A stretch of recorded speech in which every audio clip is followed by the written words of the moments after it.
Khulna press ক্লাবে সোনাডাঙ্গা থানা বিএনপির কর্মী সভায় হামলার দায়ে মামলা দায়ের হয়েছে। 2023 সালের 19 মে বিকালে এই হামলা হয়।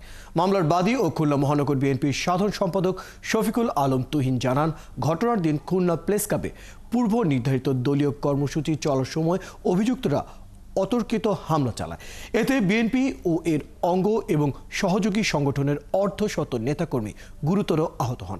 এ সময় বিএনপি স্থায়ী কমিটির সদস্য আমির খসরু মাহমুদ চৌধুরী এবং বাদী সহ কয়েকজন জ্যেষ্ঠ নেতাকে কয়েক ঘন্টা আটকে রাখা হয়।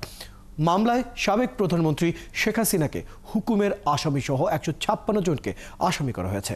অন্য আসামিদের মধ্যে সাবেক সংসদ সদস্য শেখ জুয়েল, শেখ সোহেল, সাবেক প্রতিমন্ত্রী মুন্নুজান সুফিয়ান, সাবেক মেয়র তালুকদার আব্দুল খালেক, একাধিক পুলিশ কর্মকর্তা এবং কয়েকজন গণমাধ্যম কর্মীর নামও রয়েছে।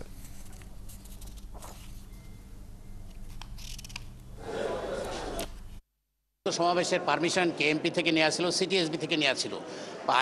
আইনগত পারমিশন থাকা সত্ত্বেও ফ্যাসিস্ট শেখ হাসিনার নির্দেশে তার পেটুয়া বাহিনী, ওসি মামুন সহ আরও পুলিশ কর্মকর্তা এবং সর্বমোট 156 জন আসামি ওখানে অতর্কিতে হামলা করে, গুলি বোমাবর্ষণ করে সভাস্থলকে পণ্ড করে দেয়। 1 নম্বর আসামি শেখ হাসিনা এবং 9 নম্বর আসামি শেখ জুয়েলের নির্দেশে খুলনায় তৎকালীন আমলে খুলনা থানার ওসি সহ কেএমপির তৎকালীন কর্মকর্তারা, যারা উচ্চপদস্থ কর্মকর্তারা ছিলেন, তাদের নাম এখানে যারা উল্লেখ করেছি, তারা আমাদের পরে অকথ্য নির্যাতন চালিয়েছে।